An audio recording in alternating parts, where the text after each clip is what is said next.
세우시는 하나님, 세우시는 하나님이라는 제목으로 주의 말씀을 증거하겠습니다. 에스겔은 제사장 가문에서 태어났습니다. 그 이름의 뜻은 하나님이 강건하게 하시다입니다. 아마도 그의 부모는 그 이름의 뜻처럼 다시 한번 이 민족이 하나님으로 말미암아 강건하게 되기를 간절히 바랬을 것입니다. 에스겔은 25살의 노예가 되었습니다. 인생의 가장 꽃다운 나이에 바벨론의 포로로 끌려간 것입니다. 그때 그의 심정은 어떠했을까요? 모든 것이 다 무너져 내리는 느낌을 받았을 것입니다. 에스겔은 어린 시절 성전 가까이에 살았습니다. 어릴 때부터 오직 제사장이 되는 것을 꿈꾸었습니다. 제사장의 역할이 무엇일까요? 성전에서 예배를 집례하고 백성들에게 하나님의 말씀을 가르치는 것입니다. 그는 20살이 되던 해부터 본격적인 제사장 수업을 시작했습니다. 성전의 인턴이 되어서 10년 후에는 정식 제사장이 되는 것을 목표로 날마다 훈련을 받았습니다. 그런데 그런 그가 25살에 바벨론으로 끌려가게 되면서 그의 꿈은 완전히 다 사라지게 되었습니다. 20세부터 10년의 계획을 세우고 제사장의 훈련을 받던 중 5년 만에 바벨론의 포로로 끌려가게 되었고, 그 남은 5년 동안은 하나님께서 에스겔에게 침묵하셨다는 것입니다. 그때 그는 하나님께 수도 없이 많은 질문을 던졌을 것입니다. 하나님, 대체 나는 누구입니까? 하나님, 대체 나는 앞으로 무엇을 하며 어떻게 살아야 합니까? 감옥에 갇힌 요셉은 2년 동안 하나님께 잊혀졌지만 바벨론의 포로로 잡혀간 에스겔은 무려 5년 동안이나 하나님께 잊혀진 것입니다. 그리고 5년 만에 비로소 하늘이 열리며 하나님께서 그에게 나타나신 것이죠. 에스겔에게 이 5년은 어떤 시간이었을까요? 에스겔을 더욱더 성숙한 사람으로 만드는 시간이었습니다. 그는 그 침묵의 5년 동안 하나님 앞에서 더욱 낮아지면서 영적인 내공을 쌓았던 것이죠. 그 결과 에스겔이 겪었던 그 좌절과 절망의 시간은 훗날 빛을 발하게 됩니다. 그 이후로 그는 하나님 앞에서 파란만장한 인생을 살게 되는데, 그 어떤 역경이 다가와도 그는 단 한 번도 흔들리지 않고 넘어지지 않습니다. 5년이라는 침묵의 시간이 흐른 뒤에 하나님은 에스겔을 선지자로 부르십니다. 하나님의 소명이 그에게 임한 것입니다. 바로 오늘 본문의 내용이 그것인데요. 5년 만에 나타나신 하나님께서 그에게 하신 말씀은 과연 무엇일까요? 먼저 본문 1절 말씀 보겠습니다. 그가 내게 이르시되 인자야 내 발로 일어서라 내가 내게 말하리라 하시며. 새번역 성경은 이 1절 말씀을 이렇게 번역합니다. 내가 너에게 할 말이 있다. 내가 너에게 할 말이 있다. 이렇게 번역을 하고 있습니다. 그리고 2절 말씀을 보시면 이렇게 되어 있지요. 그가 내게 말씀하실 때에 그 영이 내게 임하사 나를 일으켜 내 발로 세우시기로 내가 그 말씀하시는 자의 소리를 들으니. 자, 어떻습니까? 하나님은 에스겔에게 말씀하시기 전에 먼저 영으로 그를 일으켜 세우십니다. 자, 우리는 여기서 이 에스겔을 일으켜 세우는 그 영이 무엇인지 한번 살펴봐야 합니다. 이 영, 어떤 영일까요? 놀랍게도 이 영은 지난주 우리가 살펴봤던 에스겔 1장에서 언급된 바로 그 영입니다. 하나님의 보좌 수레를 인도했던, 하나님의 보좌 수레를 이끌었던 그 영이라는 것이죠. 자, 기억이 나십니까? 강력한 호위무사들이 지키는 하나님의 그 보좌 수레를 주도했던 그 영이 오늘 에스겔을 일으켜 세우신다는 것입니다. 이것은 하나님께서 그를 평범하게 그냥 부르시는 것이 아니라 하나님께서 그를 그 강력한 호위무사들처럼 만드시겠다는, 바꾸시겠다는 의미입니다. 그를 사자와 소와 독수리처럼 강력한 능력자로 만드시겠다는 의미입니다. 이처럼 하나님은 에스겔을 부르실 때에 그냥 부르시는 것이 아니라 그를 완전히 새로운 존재로 변화시킵니다. 그런데 문제는 그 이후에 주시는 하나님의 사명입니다. 그 이후에 주시는 하나님의 사명이 너무나 뜻밖이라는 것이죠. 대체 하나님은 그에게 어떤 사명을 주셨을까요? 이어지는 본문 3절부터 5절까지가 그 사명의 내용입니다. 내게 이르시되 인자야, 내가 너를 이스라엘 자손 곧 패역한 백성 나를 배반하는 자에게 보내노라. 그들과 그 조상들이 내게 범죄하여 오늘까지 이르렀나니 이 자손은 얼굴이 뻔뻔하고 마음이 굳은 자니라. 내가 너를 그들에게 보내노니 너는 그들에게 이르기를 주 여호와의 말씀이 이러하시다 하라. 그들은 패역한 족속이라. 그들이 듣든지 아니 듣든지 그들 가운데 선지자가 있음을 알지니라. 여러분, 지금 하나님께서 에스겔에게 주시는 말씀이 무엇입니까?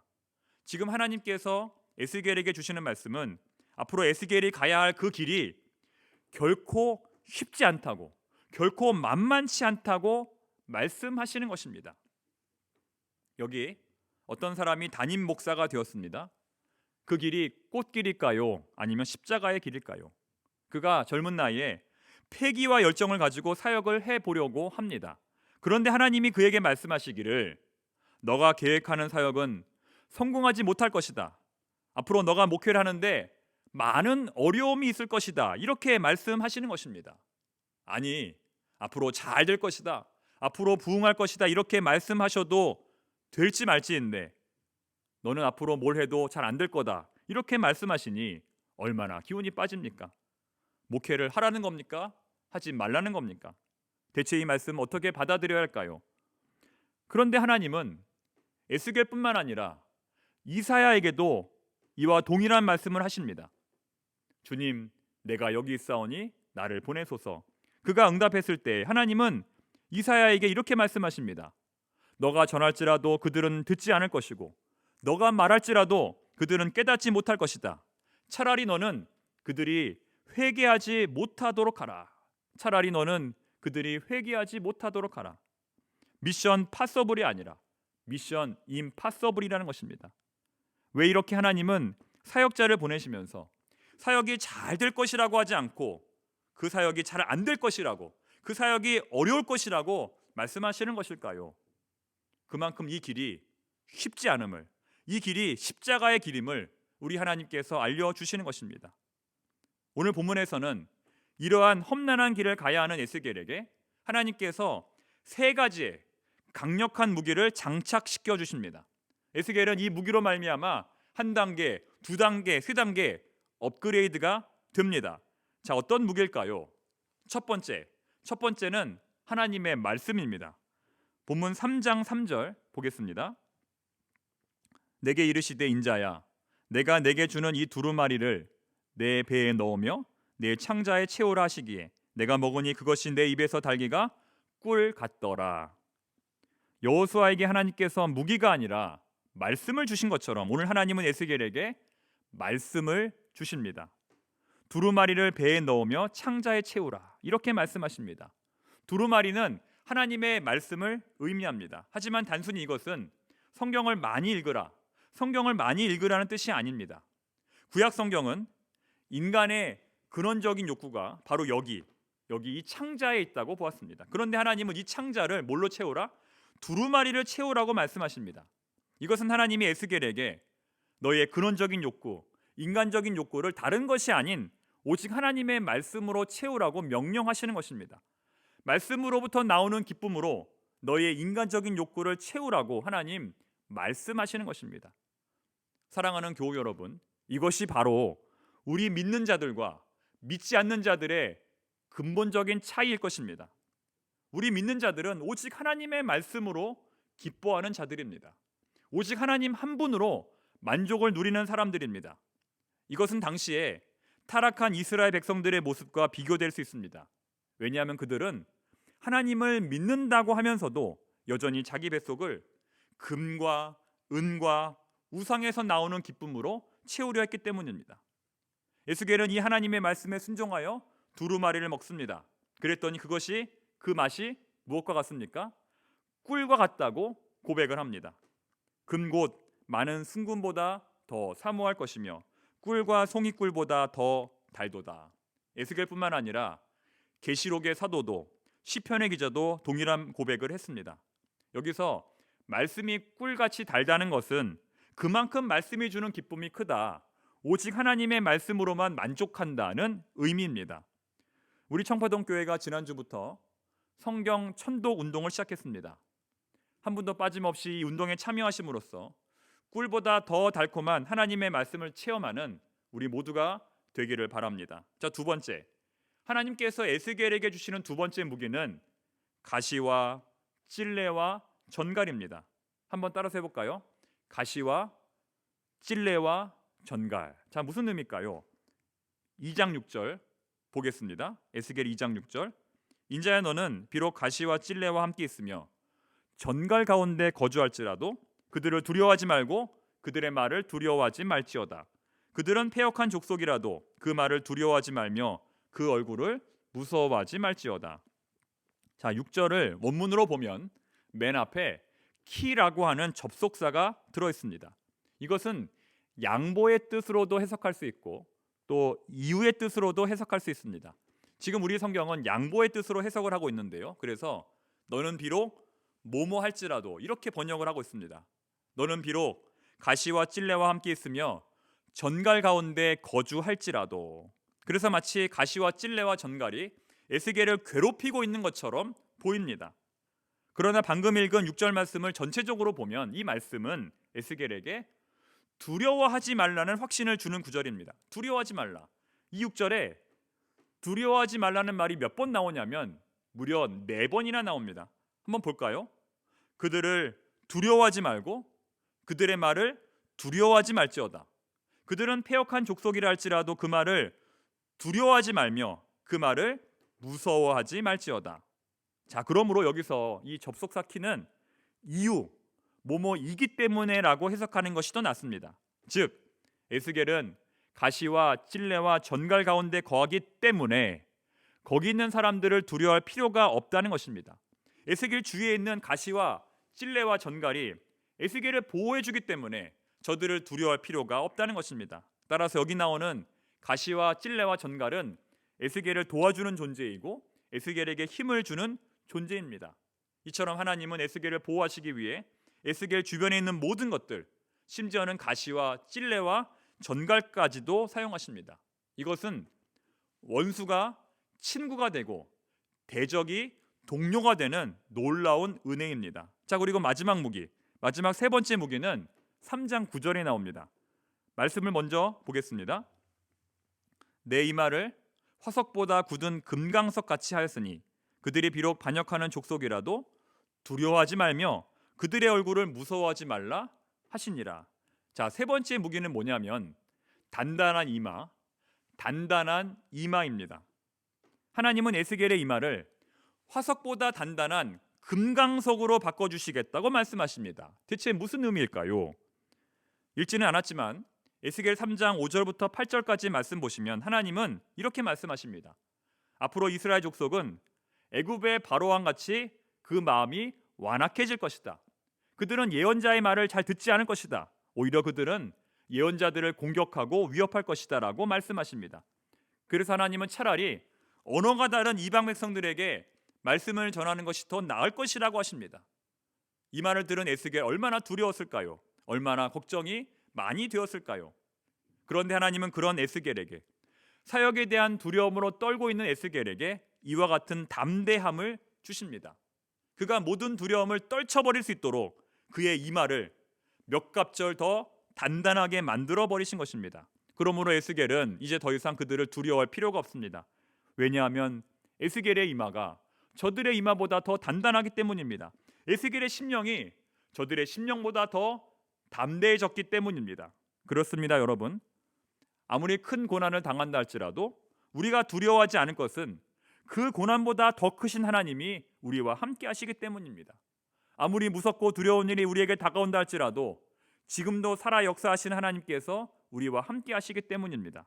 그러므로 하나님은 우리 사역자들이, 우리 사명자들이 담대하기를 원하십니다. 하나님은 우리 사역자들이 나약하기를 원치 않으십니다.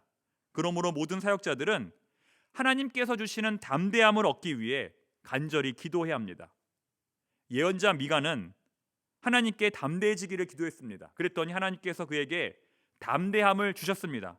그는 능히 이 담대함으로 모든 대적들을 이길 수가 있었습니다. 그 고백이 미가서 3장 8절입니다.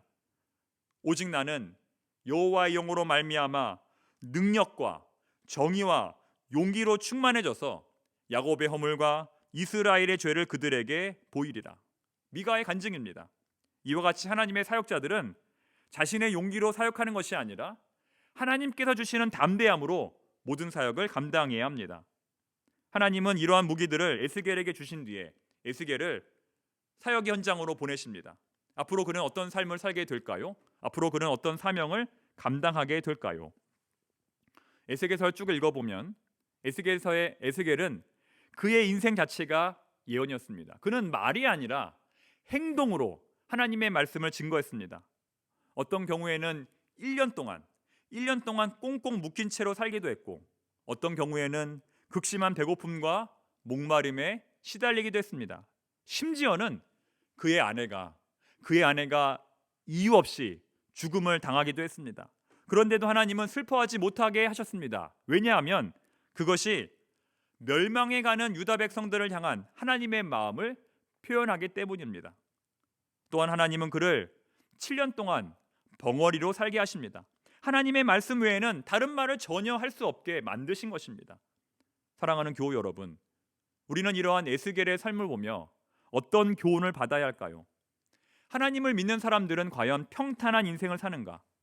하나님의 부르심을 받은 사역자들은 과연 평탄한 인생을 사는가? 라는 질문을 해보게 됩니다. 에스겔을 연구한 학자들은 에스겔이 어떤 식으로든 정신질환에 걸렸을 것이라고 말합니다. 쉽게 말해 에스겔은 정신병자였다는 것이죠. 아내가 죽었어도 슬퍼할 수 없고 걸핏하면 벙어리가 되니 어떻게 정상적인 삶을 살아갈 수가 있겠습니까? 하지만 에스겔만 그런 것이 아니었습니다. 이사야도 그랬고 예레미야도 그랬습니다.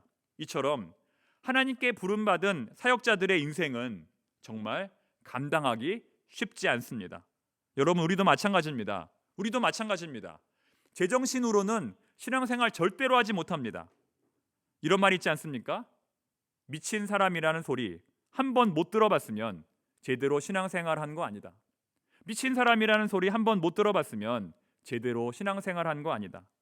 여러분, 정말 죄송한 말씀이지만 이 땅에서는 미치는 것이 하나님 나라에서는 정상일 수 있습니다. 사람들이 보기에는 에스겔이 정신병자였는지 모르지만 하나님 보시기에는 에스겔만이 정상이었습니다. 무엇보다 그는 하나님의 꿈을 이룬 자였습니다. 그는 본래 자기의 꿈을 이루기 위해 노력하던 사람입니다. 제사장이 되기 위해 평생을 달려온 사람입니다. 그런데 하나님께서 에스겔을 위해 세우신 계획은 다른 데 있었습니다. 하나님께서 에스겔에게 품으신 계획은 성전의 제사장이 아니라 포로된 백성들에게 하나님의 말씀을 선포하는 예언자였습니다. 즉 에스겔의 꿈은 사라진 것이 아니라 하나님께서 더욱 특별하게 사용하신 것입니다. 그가 제사장이 되기 위해 공부한 율법과 성전에 대한 지식은 성전 회복이라고 하는 하나님의 꿈을 이루는 데 사용된 것입니다. 그러므로 우리는 그것이 무엇이든지 하나님께서 지금 우리에게 맡겨주신 일에 최선을 다해야 합니다. 그것이 무엇이든지 지금 하나님께서 우리에게 주신 일에 성실해야 합니다. 그리고 나의 계획과 꿈이 아니라 하나님의 계획과 꿈을 바라보아야 합니다. 이제 말씀 맺겠습니다. 지금의 이 시대적 상황은 에스겔이 당시에 처했던 상황과 너무나 유사합니다. 두려움과 공포, 미래에 대한 불확실. 지금 우리의 주변에는 그 두려움과 공포로 인하여 꿈을 잃어버리고 인생을 포기한 사람들이 너무나 많습니다. 너무나 낙심한 나머지 하나님의 계획과 꿈을 포기한 채 그냥 그렇게 살아가는 사람들이 너무나 많습니다. 하지만 사랑하는 성도 여러분, 우리는 우리의 계획과 꿈이 아니라 하나님의 계획과 하나님의 꿈을 바라보아야 합니다. 우리를 일으키시고 우리를 세우시는 여호와 하나님을 바라보아야 합니다. 바라기는 이번 한 주간 우리를 세우시는 그 하나님과 동행하며 믿음으로 승리하는 모든 청파동의 교우들이 되시기를 바랍니다. 기도하겠습니다. 참 좋으신 하나님, 오늘도 저희들을 일으켜 세워주시니 감사합니다. 어디로 가든지 무슨 일을 하든지 오직 하나님의 뜻대로 쓰임 받는 저희들이 되게 하여 주시옵소서. 아버지, 저희들의 앞길을 선하게 인도하여 주시옵소서. 지금은 잘 보이지 않을지라도 나를 향한, 우리를 향한 하나님의 선한 계획이 있음을 확신하고 하루하루 성실하게 살아가게 하여 주시옵소서. 예수님의 이름으로 기도드립니다. 아멘.